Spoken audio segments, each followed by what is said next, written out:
Hello दोस्तों। अच्छा, आज हम पढ़ते हैं।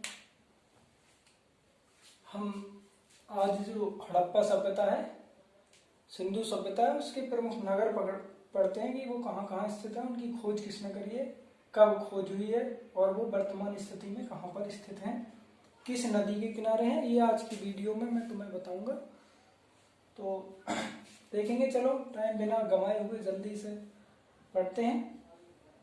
जितनी भी इम्पोर्टेंट है वो यहाँ रखी हुई है, इम्पोर्टेंट भी हैं और काफ़ी आती हैं हर एग्जाम में। तो चलो देखते हैं कौन कौन सी कहाँ है। तो सबसे पहले है हड़प्पा। हड़प्पा हड़प्पा कहाँ है? रावी नदी के किनारे। किस नदी के किनारे? हड़प्पा है रावी नदी के किनारे। अगर इसे याद करना चाहो तो इतना याद रखो कि ये अब इनके आए कि इसकी खोज किसने करी है। तो खोज कब करी है इनकी? दयाराम साहनी ने। किसने करी है? दयाराम साहनी ने। अगर इनकी खोजकर्ता को हम चाहे तो शॉर्ट ट्रिक से या रिलेट करके याद कर सकते हैं कि जो व्यक्ति हड़पता है, जो व्यक्ति अगर चीजों को हड़पता है उसमें दया तो होती ही नहीं है। क्या नहीं होती है? दया नहीं होती है। तो इससे हमें समझ आया कि जो हड़प्पा सभ्यता है उसकी खोज किसने करी है? दयाराम साहनी ने। कब करी? 1921 ईस्वी में। वर्तमान में कहाँ स्थित है? तो पंजाब प्रांत में, पाकिस्तान वाले में। देखो, पंजाब प्रांत इंडिया में भी है लेकिन पाकिस्तान में भी है। तो वास्तव में एक्चुअल में अर्थ पंजाब का ये होता है कि 5 नदियों से घिरा हुआ है, या 5 नदियों का जहाँ क्षेत्र है उसे पंजाब कहते हैं। तो ये तुम जानते हो, जो ऊपर वाली झेलम, चिनाब, सतलुज, रावी, ब्यास, ये वाली जो नदियां हैं वो पाकिस्तान में भी जाके मिलती है। तो इसलिए पाकिस्तान वाला, पंजाब वाला जो क्षेत्र है वहाँ है कौन सी सभ्यता? हड़प्पा। हड़प्पा जो नगर है। फिर आता है मोहनजोदड़ो। मोहनजोदड़ो ये है सिंधु नदी के किनारे। किस नदी के किनारे? सिंधु नदी के किनारे। अब एक बात बताओ, भगवान मनमोहन किसे कहते हैं? श्री कृष्ण को कहते हैं। और श्री कृष्ण क्या है? सबके क्या है? रखवाले हैं, या क्या रखते हैं? वो ख्याल रखते हैं सबका। क्या रखते हैं? ख्याल। तो तुम जानोगे कि मोहनजोदड़ो की खोज किसने करी है? राखलदास बनर्जी ने। कब की? 1922 में। कहाँ है अब वो? तो ये मोहनजोदड़ो जो है वो है इस टाइम सिंधु पाकिस्तान में। जो पाकिस्तान का सिंधु वाला क्षेत्र है वहां पे क्या है? वहां पे है ये मोहनजोदड़ो इस टाइम। फिर आते हैं चौहंदड़ो। क्या है? चौहंदड़ो। तो चौहंदड़ो किस नदी के किनारे? ये भी सिंधु नदी के किनारे। चौहंदड़ो और मोहनजोदड़ो दोनों बाद में दड़ो दड़ो आ रहे हैं, मोहनजोदड़ो में भी और चौहंदड़ो में। तो इसका मतलब दोनों ही क्या है? वो सिंधु नदी के किनारे। अगर चौहंदड़ो की बात करें तो इसकी खोज करी है एनजी मंजूमदार ने। किसने करी है? मंजूमदार ने इसकी खोज करी है 1931 में। सिंधु, अच्छा, ये सिंध वाले क्षेत्र में। कहा? ये भी कहाँ है? सिंध वाले क्षेत्र में। ये दोनों सिंध है, सिंधु नहीं, सिंध। सही है ना? सिंध है ये सिंध है दोनों। सिंध पाकिस्तान में। चौहंदड़ो भी पाकिस्तान सिंध में ही है और मोहनजोदड़ो भी। अगर इन्हें उच्चारण करेंगे इनका तो चौहंदड़ो और मोहनजोदड़ो दोनों एक से हैं, सिंधु नदी के किनारे हैं और दोनों कहाँ है? पाकिस्तान सिंध में है। फिर कहते हैं, फिर आगे आते हैं सुत कांगे डोर। सुत कांगे डोर ये किस नदी के किनारे है? तो दासक नदी के किनारे है। किसके? दासक नदी के किनारे। अब हम देख रहे हैं कि इसकी खोज करी है सर ऑरेल स्टोन ने। तो तुम यहां से याद कर सकते हो कि ये सुत कांगे डोर। डोर में क्या लगा हुआ होता है? स्टोन लगा हुआ होता है। डोर में क्या लगा होता है? स्टोन लगा होता है। इसलिए इसकी खोज किसने करी है सुत कांगे डोर की? सर ऑरेल स्टोन ने। और ये है कहाँ पे इस टाइम? ये है बलूचिस्तान पाकिस्तान में। बलूचिस्तान पाकिस्तान का ही भाग है, तुम्हें पता होगी। काफी वहां विद्रोह कर रहे हैं वहां के लोग। चलो आते हैं आलमगीरपुर। अगला है आलमगीरपुर।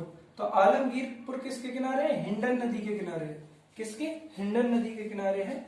यज्ञदत्त शर्मा ने इसकी खोज की है। तो एक बात बताओ, आलम किसका चलता है? पहले प्राचीन काल में आलम किसका चलता था? तो जो ज्यादा यज्ञ करते थे। आलम का अर्थ ऐसे समझ सकते हैं, ऐसे रिलेट कर सकते हैं कि आलम का अर्थ होता है कि किसका राज चलता है। तो राज पहले ऋषियों का ही चलता था। किसका चलता था? ऋषियों का, क्योंकि वो बहुत ज्यादा यज्ञ करते थे। इसलिए किसका आलम चलता था? यज्ञों का। किसका चलता था? यज्ञों का। तो अब समझोगे कि आलमगीरपुर की खोज किसने करी है? यज्ञदत्त शर्मा ने। ये कहाँ है इस टाइम? तो मेरठ यूपी भारत में है। मेरठ में है। मेरठ जो यूपी में पड़ता है वहां पे है आलमगीरपुर। हिंडन नदी के किनारे है और यज्ञदत्त शर्मा ने इसकी खोज की है।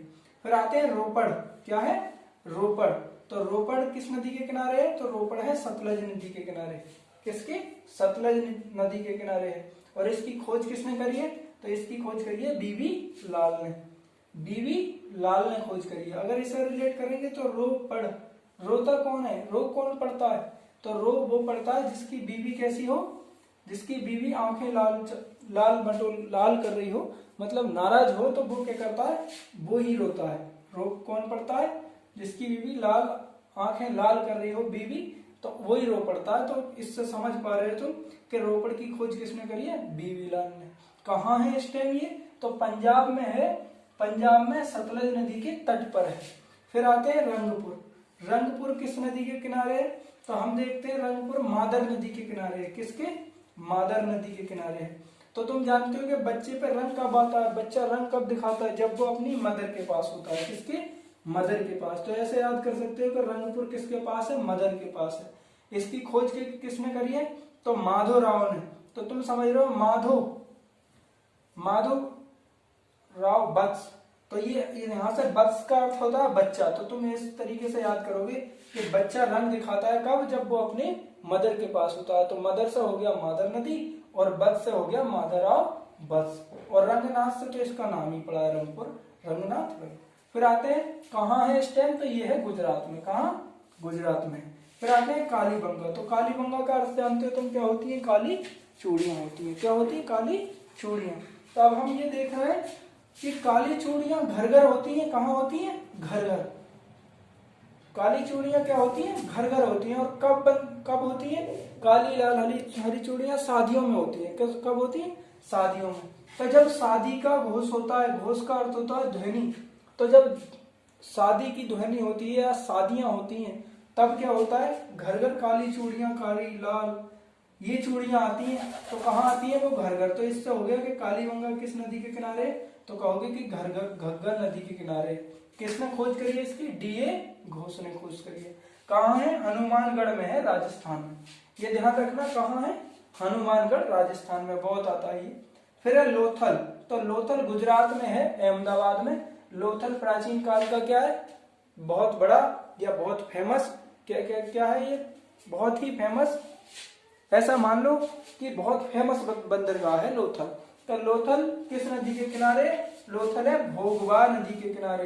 तो भोगवा नदी के किनारे। और माधो स्वरूप वत्स और एस.आर. राव, इसके दोनों की क्या है, इसके खोज करता है लोथल के ये दोनों, माधो स्वरूप वत्स और एस.आर. राव। ये दोनों ही व्यक्तियों का योगदान है, इसलिए दोनों के नाम यहाँ लिखे गए हैं। मिलते हैं अगली वीडियो में। आशा करता हूँ कि ये सब तुम्हारे समझ में आया होगा।